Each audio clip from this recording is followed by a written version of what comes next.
तो आज के इस वीडियो में मैं आप सभी के साथ गणगौर पूजा की विधि शेयर करने वाली हूँ। तो होलिका दहन के अगले दिन मतलब जिस दिन हम रंगों से होली खेलते हैं उसी दिन गणगौर पूजा शुरू हो जाती है और चैत्र नवरात्र के तीसरे दिन गणगौर पूजा का आखिरी दिन होता है। और आखिरी दिन सुहागिन महिलाएं व कुंवारी कन्याएं बड़े ही हर्षोल्लास के साथ गणगौर तीज का व्रत पूजन करती हैं। तो देखिए, गणगौर जो पूजा है वो उत्तरी प्रांतों में तो मनाई ही जाती है, पर राजस्थान और मध्य प्रदेश में इसका विशेष रूप से महत्व है। तो देखिए, गणगौर की जो पूजा है वो कभी 16 दिन की पड़ती है और कभी 18 दिन की, तो ये महीने पर डिपेंड करता है। इस व्रत को सुहागिन महिलाएं अखंड सौभाग्य के लिए और कुंवारी लड़कियां अच्छे घरवर की प्राप्ति के लिए करती हैं। तो 16 दिन आप गणगौर बिठाएं ना बिठाएं, पूजा करें या ना करें, पर 16वें दिन बड़ी गणगौर की पूजा आप जरूर से करें। इस पूजा को सभी सुहागिन महिलाएं कुंवारी कन्याएं मिलजुल कर करती हैं। तो इस तरह से ये पूजा सुबह ही होती है। हमें दीवार पर एक वाइट चार्ट पेपर लगा लेना है, इस पर टिक्कियां दी जाती हैं और एक चौकी बिछा ली है मैंने यहाँ पर, उस पर लाल वस्त्र बिछा लिया है।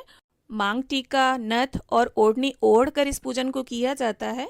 मतलब पूरे 16 श्रृंगार करके ही आप इस पूजा में बैठें। और इस पूजा में दूब घास का विशेष महत्व होता है। दूब घास लाने का गीत गाया जाता है और इस तरह से दूब घास का आसन दिया जाता है और इन्हीं पर हम अपने गणगौर माई और ईसर जी को विराजित करते हैं।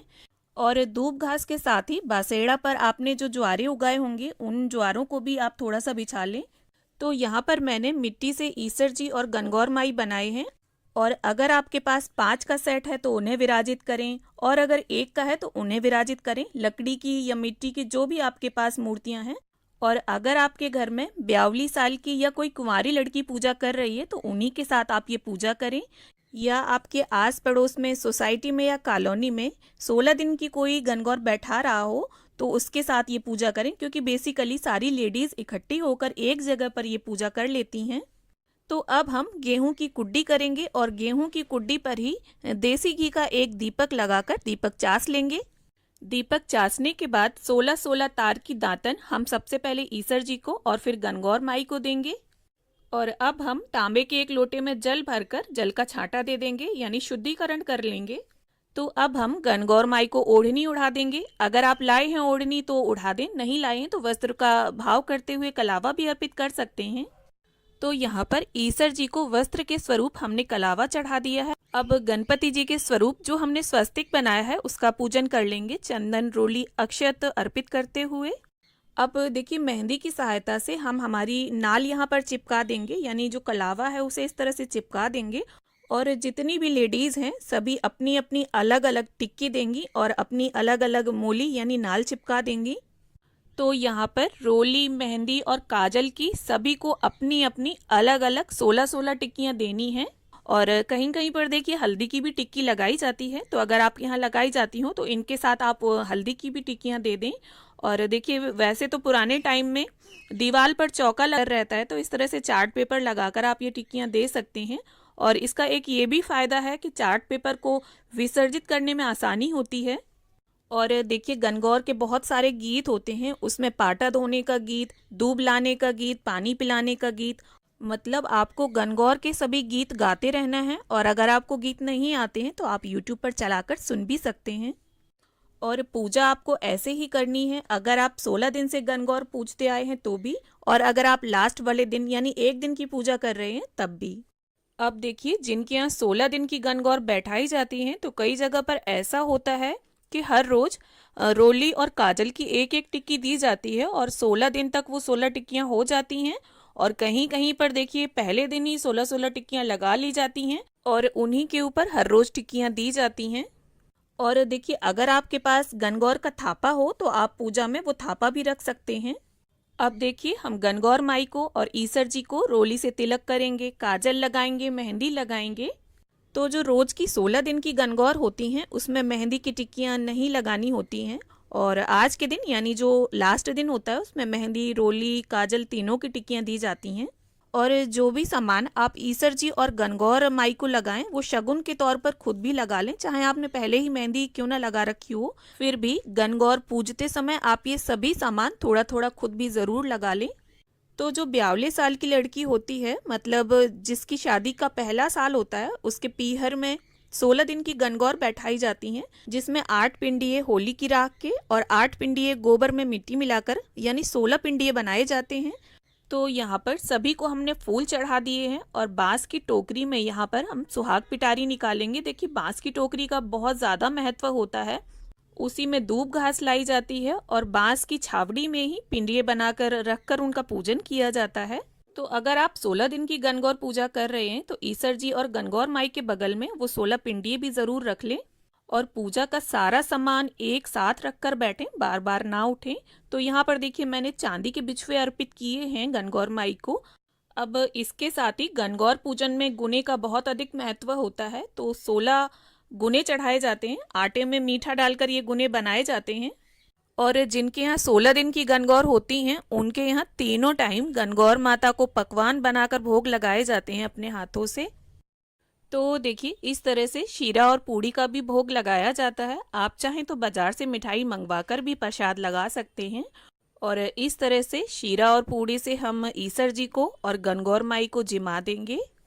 और देखिए अगर आपका और कोई पकवान बनाने का मन है तो आप उसे भी बनाकर भोग लगा सकते हैं। और देखिए कई जगह पर कच्चे फल और पके फल चढ़ाए जाते हैं, यानी आटे की मीठी गोलियां उबाल कर बनाई जाती हैं और फ्राई करके बनाई जाती हैं। भोग जिमाने के बाद अब हम ईसर जी को और गणगौर माई को पानी पिलाने का गीत गाते हुए पानी पिला देंगे। साथ ही यहाँ पर देखिए एक जल से भरा हुआ हम लोटा रख लेंगे और हाथ में 16 गेहूं के दाने लेकर अब मैं गणगौर व्रत की कथा कर लूंगी। तो यहाँ पर देखिए कई जगह पर ऐसा होता है कि हाथ में दूब घास से बूंदें टपकाई जाती हैं पानी की, मतलब मोती चुन्ना बोलते हैं उसे। और कहीं कहीं पर देखिए दूब घास चोटी जाती है, एक एक तार दूब घास का निकालते हुए व्रत कथा सुनी जाती है। तो हर प्रांत में और क्षेत्र में पूजा विधि में थोड़ा थोड़ा फर्क आ जाता है। तो यहाँ पर मैं आपको बता दूं, अगर आप बायना निकालते हैं तो शीरा पूड़ी पर ही बायना निकाला जाता है। अब कथा करने के बाद गेहूं के दाने हम इस जल के लोटे में डाल देंगे और अब देखिए दूब हमें किस तरह से चूटनी है वो देख लीजिए। इस तरह से एक एक तार दूब घास का निकालते हुए दूब चूटी जाती है। अब देखिए जहाँ पर 42 साल की लड़की होती है उसके मायके में गणगौर डाली जाती है और 8 दिन तक पिंडियों की पूजा की जाती है और बासेड़ा वाले दिन गणगौर को लाया जाता है। और देखिए गणगौर पूजा जो है वो हड़बड़ में नहीं होती, बड़े ही आराम से उत्साह के साथ गीत गाते हुए इस पूजन को किया जाता है। अब देखिए छाटा डालने के लिए हमें या तो कांसे का एक बर्तन लेना है और अगर कांसे का बर्तन ना हो आपके पास तो आप मिट्टी की सराई वगैरह भी ले सकते हैं। और सबसे पहले देखिए उस बर्तन को हमें जल से भर लेना है और थोड़ा कच्चा दूध उसमें डाल लें। और इसके बाद देखिए जो जुआ का सामान होता है उसमें एक चांदी का छल्ला, कौड़ी, सुपारी, हल्दी की गांठ और 1 रुपए का सिक्का भी डाल सकते हैं आप। और 1 रुपए के सिक्के की जगह पर चांदी का सिक्का भी आप डाल सकते हैं। और इसके साथ ही देखिए अगर आपके पास ये सदा सुहागन के फूल हों तो उन्हें जरूर आप ले लें। और इस तरह से 16-16 तार के 2 गुच्छे बनाए जाते हैं और इनसे ही छांटा दिया जाता है। कई जगह पर क्रॉस करके दिया जाता है, कई जगह पर इस तरह से दिया जाता है, तो हमारे यहाँ इसी तरह से छांटा दिया जाता है। तो इस तरह से दूब घास के गुच्छों से हमें 16 बार ईसर जी गणगौर माई को छांटा देना है। और देखिए गणगौर पूजा मुख्य रूप से सुहाग के लिए ही होती है, तो जो भी आपने 16 श्रृंगार करे हैं उन सभी पर आप इस तरह से 16-16 बार छांटा दें। और छांटा देते समय आपको गीत गाने हैं छांटा देने का। 16-16 बार गोर गोर गोमती वाला गाना होता है जो वो गाया जाता है। तो अपनी चूड़ियाँ, ओढ़नी, मांग टीका, नथ सभी पर आप 16-16 बार इस तरह से छांटा जरूर दें। और देखिए जितनी भी लेडीज पूजा कर रही हैं साथ में तो वो दूब घास के अलग अलग गुच्छे बनाएंगी। और छांटा देने के बाद ये जो जुआ का सामान है इसे आप निकाल कर रख लें, क्योंकि अगर 16 दिन का पूजन है तो डेली आपको इस सामान की जरूरत पड़ेगी। डेली आपको नया अलग नहीं लेना है, खाली ये जो जल है इसे आप दोबारा बनाएंगे और अपनी बालकनी में, छत में या आंगन में, मतलब खुले में इस तरह से गोल गोल घुमाते हुए इस जल को हमें सिराना होता है। और ये जो लोटा हमने भर कर रखा है इसमें गेहूं के दाने डाले थे, इस लोटे को आप सूर्य देवता को अर्घ दे दें और इस सामान को अच्छे से रख लें, क्योंकि ये सामान की हमें दोबारा ज़रूरत पड़ती है। इसके साथ ही अब हम धूप और दीप से गणगौर माई की आरती उतार लेंगे। आरती का गीत है, पान्या फूल्या भरी रे परात, सवाग भरिए छावड़ी जी।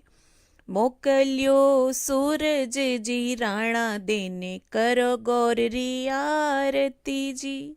तो आरती का इस तरह से गीत होता है गणगौर माई का। और आरती संपन्न करने के बाद आप अपने श्रद्धा अनुसार कुछ दक्षिणा जरूर निकाल दें। इससे पूजा में अगर कोई कमी पेशी रह गई होगी तो वो पूरी हो जाएगी।